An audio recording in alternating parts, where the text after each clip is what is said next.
കല്യാണം കഴിക്കുക എന്നാണല്ലോ പറയുന്നത്. ആ കഴിക്കുക എന്ന് പറഞ്ഞാൽ അവിടെ വെച്ച് തീർന്നു എന്നാണ്. കല്യാണം എന്ന് പറഞ്ഞാൽ മംഗളം എന്നാണ് വാക്കിന്റെ അർത്ഥം. അപ്പൊ നല്ല സന്തോഷമായിട്ടിരിക്കുന്ന ഒരു അവസ്ഥ തീർന്നു. പുരുഷന്മാര് കുഞ്ഞിനെ ഉണ്ടാക്കി അപ്രത്യക്ഷമാകുന്ന ആൾക്കാരാ. കല്യാണം കഴിക്കാതെ ഉത്തരവാദിത്വത്തോടെ ജീവിക്കാൻ കഴിയൂ എന്നുള്ള എന്റെ തിരിച്ചറിവ് കൊണ്ട് കല്യാണം കഴിക്കായിരുന്നു. ഇവിടെ ഇപ്പോഴും പെണ്ണ് കാണുക അല്ലാതെ ആണ് കാണുക എന്ന് പറഞ്ഞ ചടങ്ങുണ്ട്. ലൈംഗിക ബന്ധത്തിലൊന്നും പെടത്തില്ല. ഞങ്ങൾ രണ്ടുപേരും കൂടെ ഇവിടെ ഷേക്സ്പിയർ വായിച്ചുകൊണ്ടിരിക്കുകയാണ്, കവിത വായിക്കാനായിട്ട് ഇരിക്കുകയാണ് എന്നൊക്കെ പറഞ്ഞ് അഭിനയിക്കുകയല്ലേ പ്രണയം. ഞാനും ജയശ്രീയും തമ്മിൽ ഡേറ്റ് ചെയ്യാന്നാണ്. 2 വർഷത്തിൽ കൂടുതൽ ഡേറ്റ് ചെയ്തെന്ന് പറഞ്ഞാൽ ലൈംഗികമായ ബന്ധങ്ങളിലും ഏർപ്പെട്ടിട്ട് തന്നെയാണ് ഡേറ്റ് ചെയ്തിട്ടുള്ളത്. ജയശ്രീ വേറെ ആൾക്കാരെ പ്രണയിച്ചിട്ടുണ്ടെന്ന് ജയശ്രീ തന്നെ പറയുന്നുണ്ട്. പ്രണയം നമ്മൾ കടമെടുത്ത വാക്കാണ്, സ്നേഹം നമ്മൾ കടമെടുത്ത വാക്കാണ്. നമുക്ക് ഞാൻ പറഞ്ഞാൽ ആകെ ഉള്ളത് ഇഷ്ടമേ ഉള്ളൂ.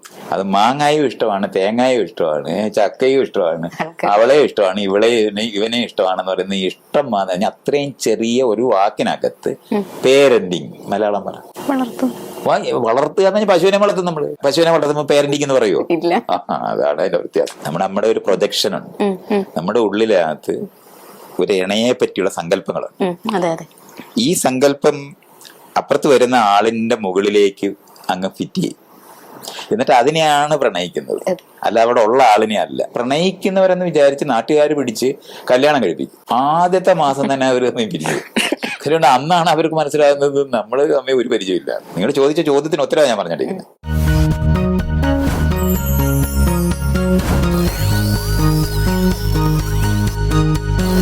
പ്രണയം ഭയങ്കര ഇഷ്ടപ്പെടുന്ന ഒരാളാണ്, പ്രണയം വിശപ്പ് പോലെയാണെന്ന് പറഞ്ഞിട്ടുണ്ടായിരുന്നു. അതെന്തായിരുന്നു അങ്ങനെ തോന്നാനുള്ള കാര്യം?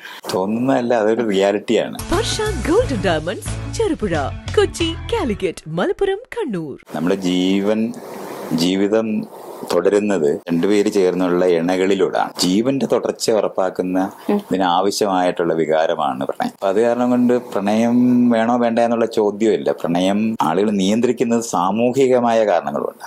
എല്ലാ ആളുകളും പ്രണയം അനുഭവിക്കും. പക്ഷെ അത് സ്വാതന്ത്ര്യമില്ലാത്ത മനുഷ്യരായതുകൊണ്ടാണ് അത് എക്സ്പ്രസ് ചെയ്യാൻ പറ്റാതെ പോകുന്നത്.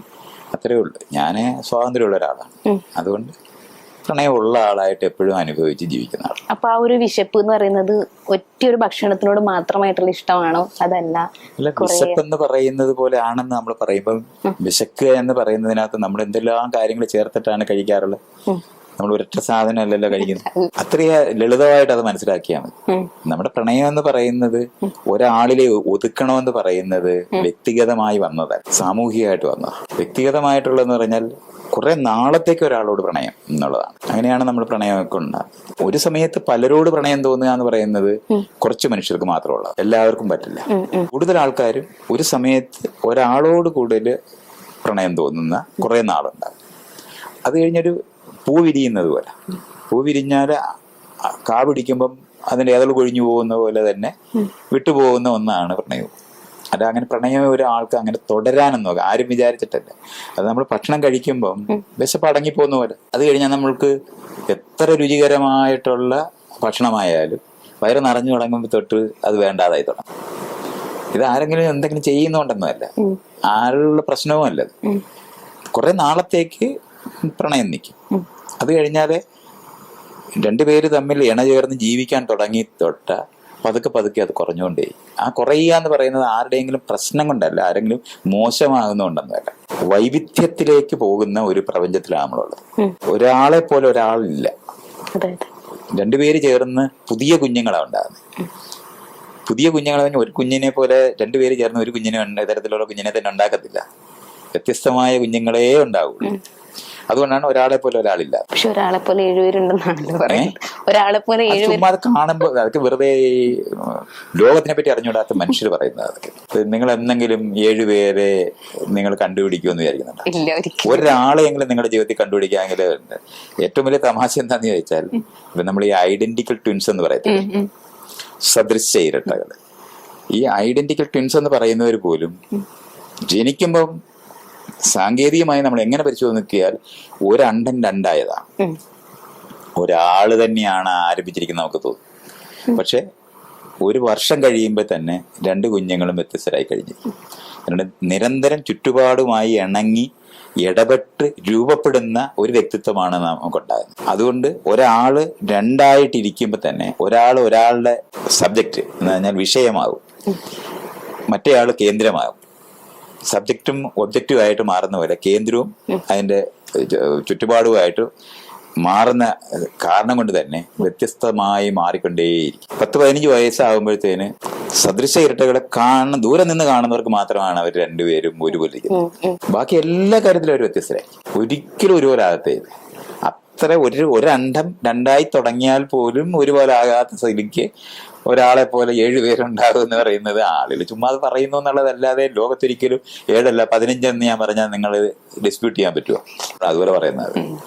അതുപോലെ കേരളത്തിൽ ഇപ്പൊ ഉള്ള ഒരു പ്രണയ സങ്കല്പം ഉണ്ടല്ലോ, അതും മൈത്രേന്റെ സങ്കല്പവും തമ്മിലുള്ള ഒരു ഡിഫറൻസ് എന്താ? കേരളത്തിന് ഒരു പ്രണയ സങ്കല്പമൊന്നുമില്ല. ആരാണ് ഈ കേരളത്തിൽ പ്രണയിക്കുന്നത്? പ്രണയമില്ലേ കേരളത്തിൽ? എല്ലാവരും പ്രണയിക്കുമെന്ന് ഞാൻ പറയുന്നത് പോലെ പ്രണയങ്ങളാണത്. അതൊന്നും പ്രണയങ്ങളായിട്ട് യഥാർത്ഥത്തിൽ മാറാറൊന്നുമില്ല. മൈത്രേന്റെ സങ്കല്പത്തിൽ പ്രണയം എന്റെ സങ്കല്പത്തിലേ അല്ല പ്രണയം. പ്രണയം ഒരു യാഥാർത്ഥ്യമാണെന്നുള്ള ഞാൻ ഈ പറഞ്ഞിരിക്കുന്നത്. നമ്മൾ ഭക്ഷണം വൈവിധ്യമാർന്ന ഭക്ഷണം കഴിച്ച് വൈറ്റമിൻ വേണം, പ്രോട്ടീൻ വേണം, കാർബോഹൈഡ്രേറ്റ് വേണം, ട്രേസ് എലിമെന്റ്സ് വേണം എന്നൊക്കെ നമ്മൾ പറയുമ്പോൾ ഈ സാധനങ്ങളെല്ലാം ഉള്ള ഭക്ഷണമാണോ എല്ലാ ദിവസവും ആളുകൾ കഴിക്കുന്നത്? അപ്പൊ അതങ്ങനെ ആളുകൾ കഴിക്കുന്നു എന്ന് പറയുന്ന കാരണം കൊണ്ട് സമ്പുഷ്ടമായ ശരീരമോ അല്ലെങ്കിൽ ആരോഗ്യപരമായ ഒരു ഭക്ഷണമൊന്നും അല്ല ആളുകൾ കഴിച്ചുകൊണ്ടിരിക്കുന്നത്. അവരങ്ങനെ കിട്ടുന്നത് തിന്നുന്നവരായിട്ട് മാത്രമേ ജീവിക്കാനൊക്കത്തുള്ളൂ. അങ്ങനെയേ ഉള്ളു, ഒരു ബേസിക് നീഡ് മാത്രമാണ്. അപ്പൊ അതുകൊണ്ട് ഈ യഥാർത്ഥത്തിൽ ശരീരത്തിന് ആവശ്യമായിട്ടുള്ളതെല്ലാം കിട്ടാത്ത ഭക്ഷണം കഴിക്കാത്തതുപോലെ തന്നെയാണ് പ്രണയങ്ങൾ എന്ന് പറയുന്നത്. വേലിക്ക് നിന്ന് ചിരിക്കുന്നതാണ് ആളുകളെ സംബന്ധിച്ചിടത്തോളം പണ്ട് കാലത്ത് പ്രണയം. ഒരു കത്തെഴുതി കൊടുത്ത പ്രണയമാണ്. പ്രണയക്കത്ത് ഇപ്പൊ മുഹമ്മദ് ബഷീറിന്റെ കത്തില്ലേ, നിന്നോട് എന്ന് പറഞ്ഞാൽ കത്തിനപ്പുറത്തോട്ട് ഒരു പ്രണയവും ഉണ്ടായിട്ടില്ല. ഇതൊന്നും അല്ല നമ്മൾ പ്രണയം കൊണ്ട് പറയുന്നത്. പ്രണയം എന്ന് പറയുന്ന രണ്ടുപേര് തമ്മിൽ പരസ്പരം അവരവർക്ക് പറ്റുന്ന ആളുകളാണോ എന്ന് അറിഞ്ഞ് തിരഞ്ഞെടുക്കുന്ന പ്രക്രിയയാണ് ശരിക്കും പ്രണയം. പണ്ട് കാലത്ത് അങ്ങനെയാണ്. രണ്ടുപേര് കാണുമ്പോൾ ഇഷ്ടം തോന്നും, സംസാരിക്കുമ്പോൾ ഇഷ്ടം പോകും. സംസാരിക്കുമ്പോൾ ഇഷ്ടം കൂടുന്നുണ്ടെങ്കിൽ നമുക്ക് ഓക്കെ ഇവരുടെ അടുത്ത് എനിക്ക് സംസാരിക്കാൻ പറ്റും. പക്ഷെ അവരുടെ രുചികളും അവരുടെ ജീവിതവും എല്ലാ മറ്റുള്ള കാര്യങ്ങളുമായിട്ട് നമ്മൾ കുറച്ച് 2-3 ദിവസം അവരുമായിട്ട് യാത്ര ചെയ്യുകയോ എന്തെങ്കിലും ചെയ്തു കഴിഞ്ഞാൽ ആ നിമിഷം തൊട്ട് ഇവര് നമുക്ക് പറ്റാത്തവരാണെന്ന് തിരിച്ചറിയുന്നവരുമാണ്. ഈ പ്രോസസ്സിനകത്ത് ആദ്യം കണ്ട ആ പ്രണയങ്ങളെല്ലാം പോവും. അത് കഴിഞ്ഞിട്ട് വീണ്ടും നമ്മൾ വേറെ ആളുകളെ കാണുന്ന സമയത്ത് ഇതുപോലെ ആരംഭിക്കും. ഇങ്ങനെ ഒരു 10-15 എണ്ണം പല സമയങ്ങളിലായിട്ട് നമ്മൾ അനുഭവിച്ചിട്ട് അതിലെ ഓരോന്നിനകത്തും വ്യത്യസ്തതകൾ നിലനിൽക്കുമ്പോൾ തന്നെ കൂടുതൽ യോജിപ്പുള്ള മേഖലകളിലോട്ട് എത്തുമ്പോഴാണ് നമ്മൾ യഥാർത്ഥത്തിൽ ഇതൊരു പങ്കാളിയാക്കാൻ കൊള്ളാം എന്ന് കണ്ടെത്തുന്നത്. അങ്ങനെ പങ്കാളിയാകാൻ കൊള്ളാം എന്ന് നമ്മൾ തിരിച്ചറിയുന്ന നിമിഷം തൊട്ടാണ് യഥാർത്ഥത്തിൽ ഈ പ്രണയത്തിന് വേര് പിടിക്കുന്നത്. അതുവരെ കൗതുകങ്ങളാണ് സത്യത്തിലുള്ളത്. അതൊന്നും നമുക്ക് കാരണം അത് ദൂരെ നിർത്തുന്ന നമ്മുടെ നാട്ടിനകത്തൊക്കെ രണ്ടുപേര് തമ്മിൽ ഇഷ്ടം തോന്നിയാല് ഒന്നിച്ചിരുന്നൊരു കാര്യം പറയാൻ പോലും പറ്റാത്ത അന്തരീക്ഷം നിൽക്കുന്ന കാരണം കൊണ്ട് ഈ അവസ്ഥ തുടരുക എന്നുള്ളതാണ് എപ്പോഴും ഉള്ളത്. അറിയാത്തവരായി 2 വർഷമായിട്ട് ജീവിക്കുന്ന 2 വർഷമായി പ്രണയമാണെന്ന് അവരും വിചാരിക്കുന്ന നാട്ടുകാരും വിചാരിക്കുന്നു. സത്യത്തിൽ അവർക്ക് രണ്ടുപേർക്കും ഒരു പരിചയമില്ല. കാരണം അങ്ങനെ പരിചയപ്പെടാനുള്ള ഒരു അന്തരീക്ഷവും നമ്മുടെ നാടുകളിലില്ല. അപ്പൊ ഇവിടുത്തെ പ്രണയം എന്ന് പറയുന്നത് സങ്കല്പത്തിലുള്ള പ്രണയങ്ങളാണ് 80% നടക്കുന്നത്. അത് കാരണം കൊണ്ട് രണ്ടുപേരെ പ്രണയമുള്ള ഞാൻ എൻ്റെ വീട്ടിനകത്ത് വാടകയ്ക്ക് താമസിച്ചിരുന്ന സമയത്ത് ധാരാളം പ്രണയിക്കുന്ന ആൾക്കാർ വന്നിട്ടുണ്ട് എൻ്റെ അടുത്ത്. ഞാൻ അവർ താമസിക്കാൻ ഒരു മുറി കൊടുക്കും. ഒരാഴ്ചക്കകത്ത് അവർ പിരിയാറ്. കാരണം ആദ്യമായിട്ടാണ് അവർ രണ്ടുപേരും ഒന്നിച്ചൊരു മുറിക്കകത്തിരിക്കുന്നത്. അന്ന് തൊട്ട് അവർക്ക് മനസ്സിലായി നമ്മൾ തമ്മിലല്ല ഒന്നിച്ചിരിക്കേണ്ടതെന്ന്. പ്രണയം പോകാൻ ഏറ്റവും എളുപ്പം അവരെ ഒന്നിച്ചിരുത്തിയാൽ മതി. കാരണം അവര് തമ്മിൽ സംസാരിച്ചു കൊടുക്കുക, ശരീരത്തിൽ തൊടുകയോ ഒക്കെ ചെയ്തു തുടങ്ങുമ്പോൾ തൊട്ട് മനസ്സിലാവും ഈ ആളും ഞാനും തമ്മിൽ ഒരു പരിചയമില്ലാത്തൊരു അന്യനെയാണ് ഞാൻ ഈ കണ്ടോണ്ടിരിക്കുന്നത്. നമ്മുടെ ഉള്ളിനകത്തിരിക്കുന്ന ഇപ്പൊ പുരുഷനാണെങ്കിൽ ഒരു സ്ത്രീയോ, സ്ത്രീ ആണെങ്കിൽ ഒരു പുരുഷനെയോ, അല്ലെങ്കിൽ ആണും പെണ്ണും അല്ലാത്തവരാണെങ്കിൽ അവരുടെ സങ്കല്പത്തിലുള്ള ഒരു ഇണയെ അങ്ങോട്ട് പതിപ്പിക്കും. നമ്മുടെ ഒരു പ്രൊജക്ഷൻ ഉണ്ട്. നമ്മുടെ ഉള്ളിനകത്ത് ഒരു ഇണയെ പറ്റിയുള്ള സങ്കല്പങ്ങളുണ്ട്. ഈ സങ്കല്പം അപ്പുറത്ത് വരുന്ന ആളിന്റെ മുകളിലേക്ക് അങ്ങ് ഫിറ്റ് ചെയ്യും. എന്നിട്ട് അതിനെയാണ് പ്രണയിക്കുന്നത്, അല്ല അവിടെ ഉള്ള ആളിനെ അല്ല. അവരെ നമ്മുടെ അങ്ങോട്ടുള്ള ഇവരിലുള്ള എന്ന് നമുക്ക് പലതരത്തിലുള്ള ഇഷ്ടങ്ങളും താല്പര്യങ്ങളും ഒക്കെ ഉണ്ട്. അതിന് സമാനമായ എന്തെങ്കിലുമൊക്കെ അവരിലുള്ളതാണ് നമ്മൾ പ്രണയിക്കാനായിട്ട് അവരെ കാണുന്നത്. അപ്പൊ അവരെ പ്രണയിച്ച് അടുക്കുമ്പോഴാണ് നമ്മുടെ സങ്കല്പം അനുസരിച്ചിട്ടല്ല ഇവരെ എന്ന് തിരിച്ചറിയുക എന്ന് പറയുന്നത്. അവരിൽ യഥാർത്ഥത്തിൽ നമുക്ക് ഇഷ്ടപ്പെടാവുന്ന പുത്തൻ കാര്യങ്ങൾ ഉണ്ടെങ്കിൽ ആ പ്രണയം തുടരുന്നുണ്ടാവും. കൂടുതൽ പ്രണയങ്ങളും അടുത്തറിഞ്ഞാൽ അപ്പൊ പോകും. ഇതാണ് നമ്മൾ അനുഭവിക്കുന്ന എപ്പോഴും ഉള്ള പ്രശ്നം. അപ്പൊ പ്രണയിക്കുന്നവരെന്ന് വിചാരിച്ച് നാട്ടുകാർ പിടിച്ച് കല്യാണം കഴിപ്പിക്കും. ആദ്യത്തെ മാസം തന്നെ അവർ തമ്മിൽ പിരിച്ചു. അതുകൊണ്ട് അന്നാണ് അവർക്ക് മനസ്സിലാകുന്നത് നമ്മൾ തമ്മിൽ ഒരു പരിചയമില്ല. പരിചയപ്പെടാൻ ഇടം കൊടുക്കാത്ത പ്രണയങ്ങളാണ് നമ്മുടെ നാട്ടിലുള്ളത്. അതുകൊണ്ട് സങ്കല്പത്തിലുള്ള പ്രണയത്തിലാണ് ആളുകൾ കഴിയുന്നത്. ബോംബെയിൽ ഉണ്ടാക്കുന്ന സിനിമകൾ മുഴുവൻ നോക്കി അവിടെ ഭയങ്കര പ്രണയമല്ലേ. സിനിമയിലല്ലാതെ നാട്ടിൽ ആരെങ്കിലും പ്രണയിക്കുന്നുണ്ട്? എല്ലാവരും ഈ സിനിമയ്ക്കകത്ത് കയറിയിരുന്ന ഈ പ്രണയക്കാര്, അച്ഛനും അമ്മയും മക്കളും എല്ലാവരും കൂടെ കണ്ട എല്ലാവരും ഈ പ്രണയക്കാരുടെ കൂടാണ്. പക്ഷെ പുറത്തിറങ്ങി ആരും ആരുടെയും പ്രണയിക്കത്തില്ല. സങ്കല്പത്തിൽ പ്രണയിക്കുന്നതിന് വേണ്ടി മാത്രമാണ് നമ്മളുള്ളത്. അത് മേ ബി ആ ഒരു ഫ്രീഡം കേരളത്തിൽ ഇല്ലാത്തത് കൊണ്ടായിരിക്കും. കേരളത്തിലല്ല, നമ്മളെ പോലുള്ള ഏത് സമൂഹത്തിനകത്ത് ഈ ഫ്രീഡം ഇല്ല. അത് തന്നെയാണ് ഞാനീ പറയുന്നത്. അപ്പൊ നിങ്ങളിവിടെ ഇങ്ങനെ കേരളത്തിൽ പ്രണയം എന്നൊക്കെ പറഞ്ഞാൽ കേരളത്തിൽ പ്രണയിക്കുന്നവര് വിരലിലെണ്ണാവുന്നവരായിട്ട് മാറും. ഞാൻ അനുഭവിക്കാറുണ്ട്, കാണാറുണ്ട്. ഇപ്പൊ ഞാൻ തന്നെ പ്രണയിക്കാനും കഴിവുള്ള ഒരാളായിരുന്നു എന്നുള്ളതാണ് എനിക്ക് സംശയമൊന്നുമില്ല. പക്ഷെ വളരെ വലിയ വിലയുണ്ട് ഇതിന്. സ്വാതന്ത്ര്യമുള്ള ഒരാൾക്ക് മാത്രമേ അങ്ങനെ പ്രണയിക്കാൻ പറ്റുള്ളൂ. ആ സ്വാതന്ത്ര്യത്തിന് വേണ്ടി പൊരുതേണ്ടി വരുന്നത് പോലെ തന്നെയാണ് പ്രണയിക്കാനും പൊരുതേണ്ടി വരും. പ്രണയിക്കുമ്പോൾ സ്വാതന്ത്ര്യം നഷ്ടപ്പെടുമല്ലേ? സ്വാതന്ത്ര്യം നഷ്ടപ്പെടുകയല്ല, സ്വാതന്ത്ര്യത്തിൽ പ്രണയിക്കുന്നില്ല എന്നുള്ളതാണ് ഞാൻ ഈ പറയുന്നത്. അപ്പൊ പൊരുതേണ്ടി വരും. ഇപ്പൊ നിങ്ങൾ വീട്ടിലുള്ളവർ നിങ്ങളുടെ പ്രണയത്തിന് സമ്മതിക്കുന്നില്ലെങ്കിൽ അതിന് പൊരുതാൻ ബാധ്യത വരും. പ്രണയത്തിന് വേണ്ടി പൊരുതാതെ ഒരിക്കലും പ്രണയം നടക്കുന്നില്ല. മറ്റേത് സ്വതന്ത്രമായ വ്യക്തികളായി മാറിയാൽ തെരഞ്ഞെടുപ്പിന്റെ മാത്രം പ്രശ്നമേ ഉള്ളൂ. പ്രണയം സാക്ഷാത്കരിക്കാൻ പറ്റും.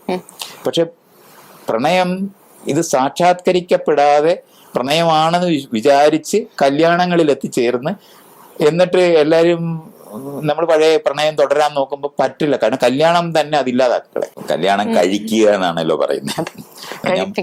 കഴിക്കുക എന്ന് പറഞ്ഞാൽ അവിടെ വെച്ച് തീർന്നു എന്നാണ്. കല്യാണം എന്ന് പറഞ്ഞാൽ മംഗളം എന്നാണ് വാക്കിന്റെ അർത്ഥം. അപ്പൊ നല്ല സന്തോഷമായിട്ടിരിക്കുന്ന ഒരു അവസ്ഥ തീർന്നു എന്നാണ്. കഴിച്ചു പോയി കഴിഞ്ഞാൽ നമ്മൾ കൂട്ടിലിട്ടതുപോലുള്ള അവസ്ഥയിലാണ് പിന്നെ ഈ ആളുകൾ എക്സ്പീരിയൻസ് ചെയ്യുന്നത്. കാരണം അതിനുള്ള ഫ്രീഡം നമുക്ക് ഇതുവരെയും സാമൂഹികമായിട്ട് തന്നെ ഉണ്ടായിട്ടില്ല. മൈത്രൻ ആ ഒരു കാരണം കൊണ്ടാണോ ജയശ്രീ ടീച്ചറെ കല്യാണം കഴിക്കാതിരുന്നത്? കല്യാണം കഴിക്കാതെ ഉത്തരവാദിത്വത്തോടെ ജീവിക്കാൻ കഴിയുമെന്നുള്ള എന്റെ തിരിച്ചറിവ് കൊണ്ട് കല്യാണം കഴിക്കാതിരുന്നത്. കല്യാണം കഴിക്കുന്ന വഴിയെ ഉത്തരവാദിത്തപ്പെടത്തുള്ളൂ എന്നാണ് ഈ ആളുകൾ വിചാരിക്കുന്നത്. പ്രത്യേകിച്ചും പുരുഷന്മാരെയാണ് കല്യാണം കഴിപ്പിക്കുന്നത്, സ്ത്രീകളെ അല്ല. പുരുഷന്മാർ കുഞ്ഞിനെ ഉണ്ടാക്കി അപ്രത്യക്ഷമാകുന്ന ആൾക്കാരാണ്. അതുവരെയുള്ളൂ അവരുടെ പ്രണയം. അപ്പൊ അങ്ങനെ പോകുന്ന ആ കുഞ്ഞിനെ വളർത്താനായിട്ടുള്ള ഉത്തരവാദിത്തപ്പെടുത്താൻ വേണ്ടി പുരുഷനെയാണ് കല്യാണം കഴിപ്പിച്ചോണ്ടിരിക്കുന്നത്, അല്ല സ്ത്രീകളെ അല്ല. സ്ത്രീകളുടെ ഒരു ചോയ്സ് ഒന്നും ആരും കൊടുത്തിട്ടില്ലല്ലോ. പെണ്ണ് കാണാനല്ലേ അനുവദിച്ചിട്ടുള്ളത്. അതാണ് ഇതൊക്കെ കാണേണ്ടത്. അല്ലെങ്കിൽ സ്ത്രീകൾ അങ്ങനെ തെരഞ്ഞെടുക്കുമായിരുന്നെങ്കിൽ സ്ത്രീകൾ പോയി പുരുഷന്മാരെ നോക്കത്തില്ലേ? അതിനെയാണ് ഡേറ്റിംഗ് എന്ന് പറയുന്നത്. അതിൽ നിന്ന് ഒരു ചെറിയൊരു ചേഞ്ച് വന്നില്ല. അത് വേറെ വിഷയമാണ് പറയുന്നത്. നിങ്ങൾ ചോദിച്ച ചോദ്യത്തിന് ഉത്തരവാണ് ഞാൻ പറഞ്ഞിട്ടിരിക്കുന്നത്. അല്ലാതെ ഇവിടെ നാട്ടിലെ ഞാനെല്ലാം പണിയെടുത്തിട്ട് വന്ന മാറ്റിനെ പറ്റി എന്നോട് പറഞ്ഞിട്ട് എന്താ കാര്യം? ഇവിടെ ഇപ്പോഴും പെണ്ണ് കാണുക അല്ലാതെ ആണ് കാണുക എന്ന് പറഞ്ഞ ചടങ്ങുണ്ടോ? അത്ര ലളിതം. അതാ ഞാൻ ഈ പറയുന്നത്. പുരുഷനെ കല്യാണം കഴിക്കാൻ പ്രായമായി, അതുകൊണ്ട് കുറെ സ്ത്രീകളെ അവര് പോയി കാണും. അതിനകത്തൊന്ന് അവര് സെലക്ട് ചെയ്യുകയാണ് ചെയ്യുന്നത്. അല്ല സ്ത്രീകളുടെ ഇഷ്ടാനിഷ്ടങ്ങൾ ഉപയോഗിക്കുക എന്ന് പറഞ്ഞാൽ 5 മിനിറ്റ് നേരം സംസാരിച്ചു നോക്കാൻ പറഞ്ഞ് ഏൽപ്പിക്കുന്നതാണല്ലോ നിങ്ങൾ പറയുന്ന ഈ പുതിയ സംസ്കാരം. അധികം കഴിഞ്ഞെന്താ ഉള്ളത്? അപ്പൊ അതൊക്കെ ഇത് നമ്മൾ അറിയണം. അങ്ങനത്തെ ഒന്നും അറിയാനോ കേൾക്കാനോ നമ്മൾ പോയി പെണ്ണ് കാണുമ്പോ എന്താണ് ഈ പുരുഷൻ കാണുന്നത്? അപ്പിയറൻസ് മാത്രം. അത്രേ ഉള്ളു. ഒരു വ്യക്തിയെ അനുഭവിക്കുകയോ അറിയുകയോ ചെയ്യുന്നില്ല. ഇതാണ് വ്യത്യാസം ഉണ്ടാക്കുന്നത്. ഡേറ്റിങ്ങും പെണ്ണ് കാണലും തമ്മിൽ ഒരു ബന്ധവുമില്ല. അത് നമ്മുടെ ഒരു കടയിൽ പോയിട്ട് എനിക്ക് പറ്റിയ ഷർട്ട് ഉണ്ടോ എന്ന് നോക്കുന്ന പോലെ. അതിനപ്പുറത്ത് യാതൊന്നുമില്ല. ഷർട്ടിന് യാതൊരു ഇതുമില്ല, ഒരു ചോയ്സും ഇല്ല ഇയാളുടെ ശരീരത്തിന് പറ്റുന്നതാണോ എന്നുള്ളത്. അയാൾ പലതും ഇട്ട് നോക്കും എന്ന് പറയുന്ന പോലെയാണ് പല വീട്ടിൽ പോയി ചായ കുടിക്കുകയും കാപ്പി കുടിക്കുകയും ചെയ്യുക എന്നുള്ളതാണ് ഈ ചെയ്തോണ്ടിരിക്കുന്നത്. അല്ലാതെ ഈ ആളിന് എന്ത് ചോയ്സ്, സ്ത്രീകൾക്ക് എന്ത് ചോയ്സാണ്? എനിക്കിഷ്ടമല്ല എന്നൊക്കെ വീട്ടിൽ പറയാം. അത്രയാണ് ഇപ്പം നമ്മൾ പറയുന്ന പുതിയ. പണ്ടാണെങ്കിൽ അതും ഇല്ല, അങ്ങനെ പറയാനൊക്കത്തില്ല. അതാണ് നമ്മൾ കുറച്ച് ആർജിച്ച സ്വാതന്ത്ര്യം എന്ന് പറഞ്ഞാൽ എനിക്ക് വേണ്ട എന്നൊക്കെ പറയാം. അത്രയും വരെയാണ്. പക്ഷെ അപ്പോഴും പെണ്ണ് കാണല് നടക്കത്തുള്ളൂ, ബാക്കിയൊക്കെ വീട്ടുകാർ തീരുമാനിച്ചോളൂ എന്നതാണ്. അതുകൊണ്ടാണ് ഞാൻ പറയുന്നത് അങ്ങനത്തെ ഒരു പ്രണയത്തിന്റെ യുക്തികൾ നമ്മൾ ഇന്നീ പറയുന്ന പ്രണയ കത്ത് എഴുതിയാലും മെസ്സേജ് അയച്ചാലും ഒന്നും അല്ല പ്രണയം. പ്രണയം രണ്ടുപേര് തമ്മിൽ കുറച്ച് നാൾ ജീവിക്കുമ്പം നമുക്ക് തുടരാം എന്ന് തീരുമാനിക്കുമ്പോഴേ യഥാർത്ഥത്തിൽ പ്രണയമാവുകയുള്ളൂ. അല്ലാതെ ലൈംഗിക ബന്ധത്തിലൊന്നും പെടത്തില്ല. ഞങ്ങൾ രണ്ടുപേരും കൂടെ ഇവിടെ ഷേക്സ്പിയർ വായിച്ചുകൊണ്ടിരിക്കുകയാണ്, കവിത വായിക്കാനായിട്ട് ഇരിക്കുകയാണ് എന്നൊക്കെ പറഞ്ഞ് അഭിനയിക്കുകയല്ലേ പ്രണയം. ഇതൊന്നും അല്ല പ്രണയം. മൈത്രൻ ഈ ജേസ ടീച്ചറുടെ കൂടെ നിൽക്കുന്ന ഒരു 2 വർഷം മുന്നേ പ്രണയിച്ചിട്ടായിരുന്നു ഒന്നിച്ച് നിന്നിട്ടുണ്ടായിരുന്നേ പറഞ്ഞിട്ടുണ്ടായിരുന്നു. അപ്പോ ആ ഒരു സമയത്ത് അത് പ്രണയമാണെന്ന് തിരിച്ചറിവ് കൊണ്ടാണോ ആ ഒരു 20 വർഷം വരെ കണ്ടിന്യൂ ചെയ്തു പോയത്? കണിശമായിട്ടുമാണ്. ഞാനും ജയശ്രീയും തമ്മിൽ ഡേറ്റ് ചെയ്യാന്നാണ്. 2 വർഷത്തിൽ കൂടുതൽ ഡേറ്റ് ചെയ്തെന്ന് പറഞ്ഞാൽ ലൈംഗികമായ ബന്ധങ്ങളിലും ഏർപ്പെട്ടിട്ട് തന്നെയാണ് ഡേറ്റ് ചെയ്തിട്ടുള്ളത്. ഞങ്ങൾക്ക് തമ്മിൽ ചേർന്ന് ജീവിക്കാൻ പറ്റുമെന്ന് പരിപൂർണ ബോധ്യമായതിനു ശേഷമാണ് ഞങ്ങൾ ജീവിച്ചത്. ഉത്തരവാദിത്വമുള്ളവരായിരിക്കും ഡേറ്റ് ചെയ്യുന്നവര്, ഉത്തരവാദിത്വം എടുക്കാൻ കഴിവുള്ളവരായ കണ്ടു. ഇതങ്ങനല്ല. ഡാം കെട്ടി നിർത്തിയിരിക്കുന്ന പോലെ ആളുകളെ നിർത്തി യാതൊരു സ്വാതന്ത്ര്യവും ഇല്ലാതെ വളർത്തി, എന്നിട്ട് അവർക്ക് പ്രണയിക്കാൻ അറിയില്ല. ഒരാളോട്, അപ്പുറത്തിരിക്കുന്ന ആളോട് മര്യാദയ്ക്ക് പെരുമാറാൻ അറിയില്ല, അവരോട് കൺസേണോട് പെരുമാറാൻ അറിഞ്ഞൂടാ. ഇതൊക്കെ നമുക്ക് അറിയണ്ടേ? നമ്മൾ തിരഞ്ഞെടുക്കുന്ന ആള് നമ്മളോട് കൺസേണോട്, നമ്മളോട് ഇഷ്ടം തോന്നി, നമ്മളെ അവരിൽ നിന്ന് മുന്നേ നിർത്തി അവരോട് പെരുമാറേണ്ടതുണ്ട്. ആ തരത്തിലുള്ള ഇപ്പൊ കൺസേൺ എന്നുള്ള വാക്കിന് നല്ലൊരു മലയാളം ഞാൻ നോക്കിയിട്ട് കിട്ടുന്നില്ല. എന്താണ് നിങ്ങൾക്ക് എന്തെങ്കിലും ഓർമ്മ വരുന്നുണ്ടോ? കൺസേൺ ഉള്ള അതാണ് നമുക്ക് ഇങ്ങനെ പറയുമ്പോഴാണ് നമ്മൾ ഈ കൊഴയുന്നത്. കാരണം ഇങ്ങനത്തെ വാക്കുകൾ തന്നെ നമുക്ക് ഇതിനകത്തില്ല. ഇപ്പൊ മലയാളികൾക്ക് നമ്മൾ പ്രണയം എന്ന് പറയുന്ന സംസ്കൃതമാണെന്ന് അറിയെങ്കിലും വേണം, സ്നേഹം എന്ന് പറയുന്ന സംസ്കൃതമാണെന്ന് അറിയണം. ഈ സംസ്കൃതം കേരളത്തിലോട്ട് വരുന്നതിന് മുമ്പേ ആരെങ്കിലും ഒക്കെ പ്രണയിച്ചിട്ടുണ്ടാവുമല്ലോ. നമുക്ക് ആകെ ഒരു വാക്യമുള്ളൂ മലയാളിക്ക്, അത് ഇഷ്ടമാണ്. അത് മാങ്ങായും ഇഷ്ടമാണ്, തേങ്ങായും ഇഷ്ടമാണ്, ചക്കയും ഇഷ്ടമാണ്, അവളെ ഇഷ്ടമാണ്, ഇവനെ ഇഷ്ടമാണെന്ന് പറയുന്ന ഇഷ്ടം മാത്രം. അത്രയും ചെറിയ ഒരു വാക്കിനകത്ത് നമ്മുടെ ഒരുവിധമുള്ള എല്ലാ സാധനത്തിനെയും ചേർത്തിട്ടുള്ളത് അത്രയും സാംസ്കാരികമായ ഒരു ഉൽപ്പന്നം അവിടെ ഉണ്ടായിട്ടുള്ളൂ. നമ്മൾ ഈ പറയുന്ന വാക്കുകളൊക്കെ ഇല്ലാതായി പോകുന്നത് അതുകൊണ്ടാണ്. നമ്മളിതൊന്നും ഈ പണികളിലൊന്നും ഏർപ്പെട്ടിട്ടില്ല. എനിക്ക് നിന്നെ ഇഷ്ടമാ എന്ന് പറഞ്ഞാൽ കഴിഞ്ഞു. അതുകൊണ്ടാണ് അപ്പുറത്തിരിക്കുന്ന ആളിനോട് ഇഷ്ടത്തോടെ പെരുമാറാനായിട്ട്, ആ ഇഷ്ടം പ്രകടിപ്പിക്കുമ്പോൾ അവരെ കെയർ ചെയ്യുക എന്ന് നമ്മൾ പറയുമ്പോൾ പരിചരണം എന്നുള്ള വാക്കാണ് നമുക്ക് ആകെ അറിയാം. ഈ പരിചരണം എന്ന് പറയുന്നത് ആശുപത്രിക്കാരെന്തോ ചെയ്യുന്ന, നഴ്സുമാർ ചെയ്യുന്ന ഒരു കാര്യമായിട്ടാണ് നമ്മൾ അനുഭവിക്കുന്നത്. അപ്പൊ നമുക്ക് അപ്പുറത്തിരിക്കുന്ന പ്രണയിക്കുന്നവരെ ഞാൻ പരിചരിച്ചു എന്നൊക്കെ പറഞ്ഞു കഴിഞ്ഞാൽ ആകെ എടാ ഇതെന്താണ്, ഇവന്റെ പണിയാണോ, ഇവൻ എന്താ ജോലിക്ക് പോവുകയാണോ എന്നൊക്കെ ചോദിച്ചു പോകത്തില്ലേ. എന്താണ് ഈ കൺസേൺ ഉള്ള ആളാകുക, കെയറോടെ പെരുമാറുക എന്ന് പറയുമ്പോൾ ശ്രദ്ധാലു എന്നാണ്. ശ്രദ്ധാലു എന്നൊക്കെ പറഞ്ഞു കഴിഞ്ഞാൽ അപ്പൊ തന്നെ നമ്മളെ സംബന്ധിച്ചിടത്തോളം പഠിക്കാൻ പോയ 2.5 കാര്യമായിട്ടാണ് നമുക്കറിയാവുന്നത്. ശ്രദ്ധാവാൻ ലഭതേ ജ്ഞാനം എന്നൊക്കെ പഠിപ്പിക്കുന്നു. ശ്രദ്ധ എന്നതാണ് ഇതുകൊണ്ടാണ് ഞാൻ ഈ പറയുന്നത് കെയർ എന്ന് പറഞ്ഞാൽ, ശരിക്കും പറഞ്ഞാൽ അമ്മയും അച്ഛനും കുട്ടികളെ വളർത്തുന്നു എന്ന് പറയുന്നതിനൊരു വാക്ക് നമുക്കില്ല. നോക്ക്, പേരന്റിങ് മലയാളം പറ. വളർത്തുക എന്ന് പറഞ്ഞാൽ പശുവിനെ വളർത്തും. നമ്മള് പശുവിനെ വളർത്തുമ്പോ പേരന്റിങ് എന്ന് പറയുമോ? അതാണ് അതിന്റെ വ്യത്യാസം. പറ. ഇതൊക്കെയാണ് നമ്മൾ ഇങ്ങനെ പറയുമ്പോ നമുക്കെന്തോ വലിയ പാരമ്പര്യമായി ഇവിടെ എല്ലാരും ഇതൊക്കെ അല്ല, ആ പേരന്റിങ്ങിലെ നമ്മൾ പറയാം. ഇപ്പൊ ഞാനീ പറയുന്ന ഇതുപോലെ 2 വ്യക്തികൾ പരസ്പരം നന്നായി പെരുമാറുന്നതിന് ആവശ്യമായിട്ടുള്ള നല്ല വാക്കുകൾ പോലും ഉത്പാദിപ്പിച്ചിട്ടില്ലാത്തതുകൊണ്ടാണ് ഞാൻ അങ്ങനത്തെ പ്രണയം ഉണ്ടെന്ന് വിചാരിക്കാത്തത്. പ്രണയം നമ്മൾ കടമെടുത്ത വാക്കാണ്, സ്നേഹം നമ്മൾ കടമെടുത്ത വാക്കാണ്. നമുക്ക് ഞാൻ പറഞ്ഞാൽ ആകെ ഉള്ളത് ഇഷ്ടമേ ഉള്ളൂ. നിനക്ക് എന്നെ ഇഷ്ടമാണോ എന്ന് അങ്ങോട്ടും ഇങ്ങോട്ടായി. അങ്ങോട്ട് തന്നെ ഒരു പെണ്ണിനോട് ഒരു പുരുഷൻ ചോദിക്കുന്ന വാക്കിനകത്താണ് നിനക്ക് എന്നെ ഇഷ്ടമാണോ എന്ന് ചോദിക്കുന്നത്. അല്ല പെണ്ണുങ്ങൾ എനിക്ക് നിന്നെ ഇഷ്ടമാണ് എന്ന് പറഞ്ഞ് തുടങ്ങുന്നതിനെ പറ്റി പോലും ആളുകൾ ആലോചിക്കുന്നില്ല. ഒരാളിപ്പോ ഒരു പെൺകുട്ടി ഒരാൾ തന്നെ എനിക്ക് ഇഷ്ടമായി എന്ന് പറഞ്ഞ് തുടങ്ങിയാൽ തന്നെ അവൻ സബ്ജക്റ്റ് അല്ല ഒബ്ജക്റ്റ് ആയി എന്നുള്ളത് അനുഭവിച്ച് വിഷമിക്കുന്ന ആളായിട്ട് മാറും. പെൺകുട്ടിയോട് പുരുഷൻ പറയുമ്പോൾ കുഴപ്പമൊന്നുമില്ല. പക്ഷെ അതേ വരി സ്ത്രീ പുരുഷനോട് പറഞ്ഞ അപ്പം അവന്റെ ഇനിഷ്യേറ്റീവ് നഷ്ടപ്പെട്ടതായിട്ടും അയാള് ഒബ്ജക്റ്റ് ആയിട്ടും അനുഭവിക്കുന്ന കാരണം കൊണ്ട് മുഴുവൻ സമയവും സബ്ജക്റ്റീവായി, മുഴുവൻ സമയവും ഞാനാണ് ഈ നാട് നടത്തുന്നതെന്ന ബോധത്തോടെ ഇരിക്കുന്നത്. അല്ലാതെ 2 പേര് തമ്മിൽ നടത്തുന്ന ഒരു പ്രവൃത്തിയായിട്ട് പ്രണയമൊന്നും കേരളത്തിൽ ആരംഭിച്ചിട്ടില്ല.